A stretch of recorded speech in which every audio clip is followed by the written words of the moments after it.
The title and the trailer are better than the actual movie.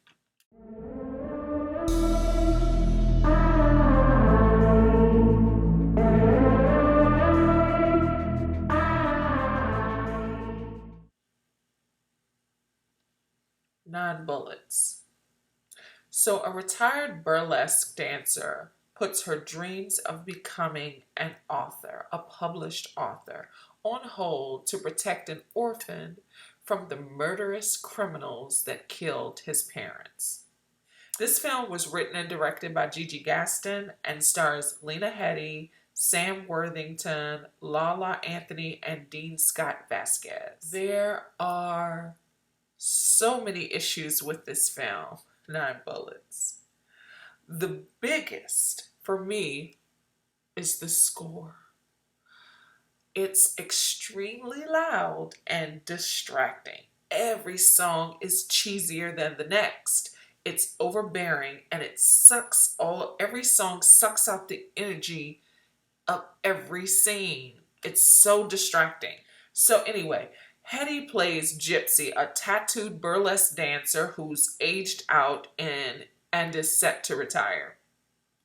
So and has a book deal lined up, a publishing deal lined up.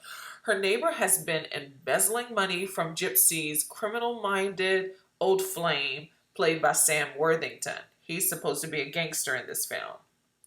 The neighbor tries to flee town with his wife, mother, and his son, who happens to not be home when it's time to book it.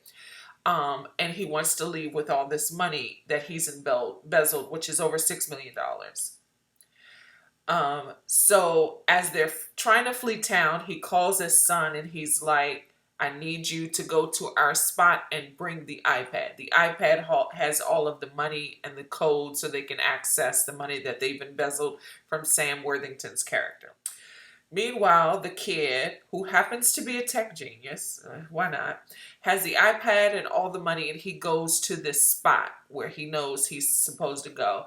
And as his family is approaching to scoop him up, Sam Worthington's goons kill the family, kill the father, kill the mother, and his mother-in-law, all while the kid is watching.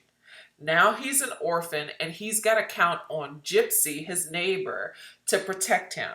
So right before the father dies, he calls Gypsy and he says, Gypsy, please, take care of my son. Now she's already got plans for her retirement, but she says, okay. And she has plans to drop off the son, I believe it's Utah, to his uncle, who happens to be a rabbi. Well, she calls the uncle and the rabbi's like, I have a family of my own. I really can't take him in right now.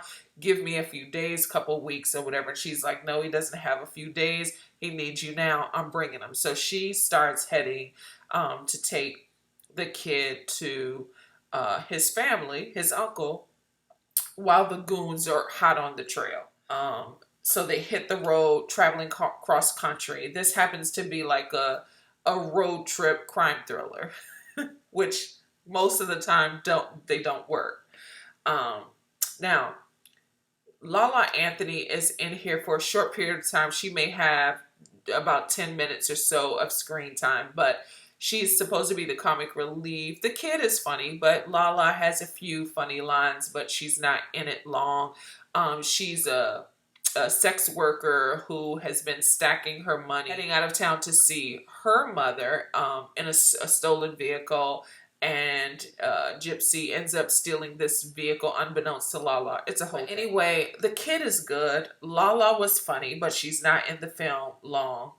Hetty does what she can, but the script, her lines were very corny.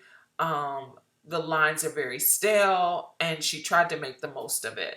Sam Worthington was absolutely not believable as a gangster. They give him guns, which he never uses, and they give him a mullet to overcompensate because he doesn't come off as a gangster or a criminal mind. The story is so stale. I cannot, in good conscience, recommend this film. We've seen them before, or at least I have, and many of those have been great, done far better than this one. Particularly, what came to mind was 1973's Paper Moon, which happens to be one of my favorite all-time movies. That's probably the first iteration of this road trip crime thriller. The other one that comes to mind is John Cassavetes' 1980 crime film, Gloria. Great film. They've been overdone. Like even in '99, Sharon Stone had remade it. It was an unnecessary remake, but she did an iteration of Gloria. And then more recently, I believe in 2018, Taraji P. Henson did an iteration of Gloria, which was called Proud Mary. One of the best iterations of Gloria, in my opinion, was Luc Besson's Leon the Professional. The Professional is a really great iteration of Gloria. This film is in theaters now. Again, I can't recommend this. On a grading scale, I'd throw a D on this. There are so many issues with the plot. There are so many plot holes. But worst of all, it wasn't even the acting. It's that score. It's too loud and it's too cheesy. It was so distracting. I wanted to turn this film off so much, but I was like, let me just muscle through it. But this is such a struggle film. I think the kid was good. I hope to see him in a lot more. And Lala Anthony was funny. I don't know. This was a struggle film. But anyway, thank you so much. If you stuck around this long, I appreciate you. Please consider liking, commenting, sharing, and subscribing. And until next time, peace. Love you. Bye.